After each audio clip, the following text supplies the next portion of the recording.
존경하는 국민 여러분, 김진표 국회의장과 동료 의원 여러분, 한덕수 국무총리와 국무위원 여러분, 대구 수성갑 출신의 국민의힘 원내대표 주호영 의원입니다. 튀르키예와 시리아를 강타한 지진 피해의 처참함을 필설로 나타내기가 어렵습니다. 두 나라 국민들을 깊이 위로하면서 더 많은 분들이 구조되고 피해가 속히 회복되기를 기원합니다. 우수를 며칠 앞둔 요즘 바람이 한결 부드러워지고 남쪽에서는 벌써 매화 소식이 들려오고 있습니다. 그 소식과 함께 코로나가 종식되고 우리 국민들 모두 활기차고 즐거운 봄을 맞으시기를 바랍니다. 어제 존경하는 민주당 박홍근 원내대표님의 연설 잘 들었습니다. 받아들일 지적들은 받아들이고 저희와 생각이 다른 부분들은 의견을 말씀드리고 조율해 나가도록 하겠습니다. 저는 5선 의원으로서 우리 국회에서는 고참 중진 중의 한 명이라고 생각합니다. 그동안 나름대로 최선을 다했다고 생각했습니다마는 부족하고 미흡한 점도 많을 것입니다. 그런데 지금까지의 짧지 않은 의정 생활 동안 지금처럼 자괴감과 두려움이 엄습한 적이 없었습니다. 우선 자괴감의 정체는 우리의 노력과 분투에도 불구하고 우리 국회가 국민들로부터 어느 때보다도 지탄의 대상이 되고 불신을 받고 있다는 점입니다. 20여 년 전 어느 대기업 회장이 한국 정치는 사류라고 하여 큰 파문이 인 적이 있었지만은 지금에 이르러서도 우리 정치가 여전히 사류를 탈출하였다고 보기는 어렵습니다. 2017년에서 2021년 사이에 실시된 세계 가치조사 7차의 경우 우리나라 응답자의 무려 79.3%가 국회를 불신한다고 응답했습니다. 지난해 12월 15일에 발표된 전국 지표조사의 국가기관별 신뢰도에서 우리 국회는 겨우 15%로 국가기관 중 꼴찌를 기록했습니다. 응답자의 81%가 국회를 신뢰하지 않는다고 답해서 세계 가치조사의 결과와 거의 같았습니다.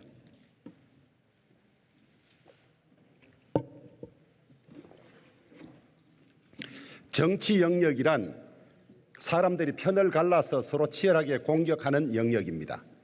특히 우리 정치는 진영화되어 있어서 상호 불신과 공격의 강도가 훨씬 더합니다. 더욱이 이런 모습이 방송으로 중계될 때가 많다 보니 다른 지역에 비해서 국민 신뢰가 낮아질 수밖에 없습니다. 하지만 이런 한계를 감안한다 하더라도 나름 열심히 노력한 국회의원 생활의 성적표가 겨우 15점밖에 안 된다고 하니 국민들께도 죄송하고 서글프고 참담한 심정입니다. 제가 전에 없이 두려움을 느끼는 까닭은 우리 대한민국이 지금 직면하고 있는 도전들이 너무나 중차대함에 비해서 우리나라의 국가의사결정 능력이 역부족이라고 느끼기 때문입니다. 중국의 부상과 미중의 대결 심화 그리고 북핵 위기는 우리에게 엄청난 안보적 도전이 되고 있습니다. 기후위기와 이에 대응하기 위한 탄소 중립은 산업 대전환은 물론 문명 패러다임 자체의 전환을 요구하는 문명사적 도전이 되고 있습니다. 급속히 진행되고 있는 저출생은 대한민국의 사회 경제적 지속 가능성을 위협하면 물론 물리적 생존마저 위협하는 인구학적 도전이 되고 있습니다. 그 이외에도 노동, 연금, 교육 등의 분야에서 오랫동안 누적되어 온 심각한 문제들이 하나둘이 아닙니다. 우리의 근현대사는 두 차례의 국운이 걸린 대위기를 겪었습니다. 19세기 말과 20세기 초에 일어난 첫 번째 대위기로 우리는 국권을 잃고 일본의 식민지가 되었습니다. 대한민국 수립 후 1950년 전후로 소련과 중공의 지원 아래 북한이 남침했을 때인 제2의 대위기는 미국과 유엔의 지원으로 파멸을 면했고 온 국민들의 피땀으로 오늘의 성공국가를 이루었습니다. 저는 지금 우리나라가 맞이하고 있는 대위기가 아직 전면적으로 현실화되지는 않았지만은 그 심각성에서 앞의 두 번에 못지않다고 생각합니다.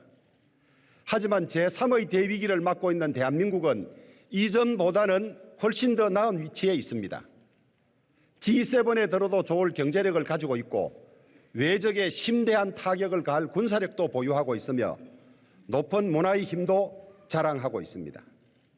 한마디로 우리는 현재의 국난을 극복할 수 있는 다양한 자원을 갖추고 있으며 지금 필요한 것은 이 다양한 자원을 제때 제대로 묶어내는 일입니다. 저는 이것이 바로 우리 국회가 해야 할 일이라고 생각합니다.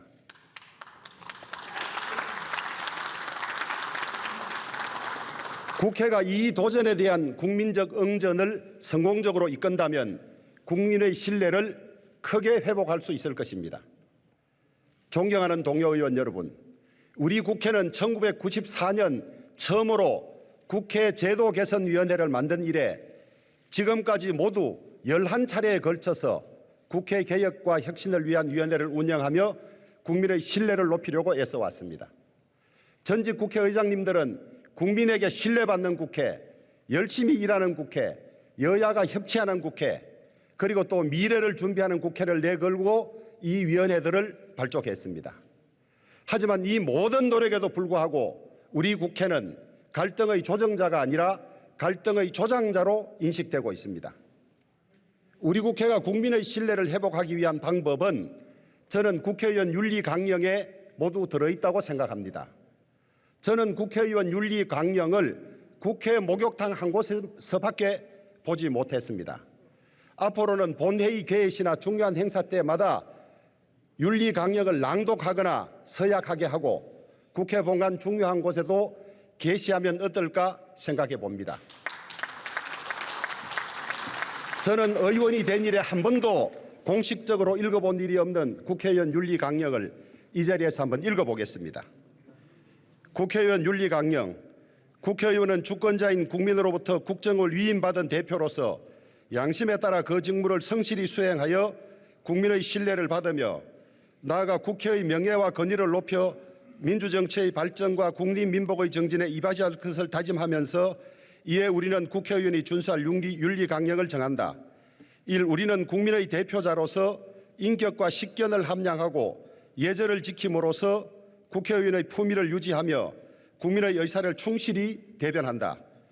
2. 우리는 국민을 위한 봉사자로서 오직 국민의 자유와 복리의 정진을 위하여 공익 우선의 정신으로 성실하게 직무를 수행하며 사익을 추구하지 아니한다. 3. 우리는 공직자로서 직무와 관련하여 부정한 이득을 도모하거나 부당한 영향력을 행사하지 아니하며 청렴하고 검소한 생활을 솔선수범한다. 4. 우리는 국회의 구성원으로서 서로 간의 정치 활동상 공정한 여건과 기회균등을 보장하고 충분한 토론으로 문제를 해결하며 적법 절차를 준수함으로써 건전한 정치 풍토를 조성하도록 노력한다. 5. 우리는 책임있는 정치인으로서 우리의 모든 공사행위에 관하여 국민에게 언제든지 분명한 책임을 진다. 앞으로 저는 이 윤리 강령에 비추어 보면서 우리 국회의 현재의 모습을 한번 반성해 보려고 합니다. 제 자신도 참여록을 쓴다는 자세로 했습니다마는 누구나 각자가 가지고 있는 편향성 때문에 아마 민주당에 거슬리게 들리시는 부분이 많을 겁니다. 만약에 그렇다면 지난 정부 때 집권당이었고 지금도 제1당이기 때문에 민주당에 드리는 제 고언으로 받아들여주면 좋겠습니다. 제가 가장 먼저 지적하고 싶은 국회 불신의 이유는 정치인들이 부정부패를 비롯해 중대한 범죄 혐의를 받는 일이 많다는 것입니다.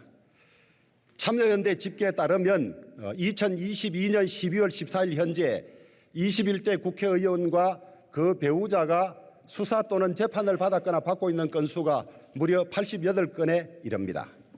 이들은 LH 사태 이후 드러난 부동산 관련 불법 의혹, 21대 총선 선거법 관련 정치자금법 위반, 각종 부정부패 의혹 등에 관련된 사안들입니다.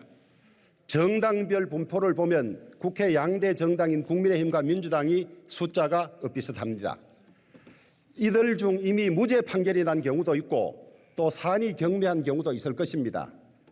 하지만 이런 사정을 감안하더라도 최대한의 윤리와 양심을 요구받는 국회의원들이 일반인들보다 법률 사례가 더 많다는 것은 부끄러워해야 할 일입니다. 특히 소속 정당이 어디인지를 떠나서 현재 이재명 더불어민주당 대표가 여러 가지 부정부패 혐의를 받고 있는 것은 더불어민주당뿐만 아니라 국회 전체 위신을 떨어뜨리고 있습니다.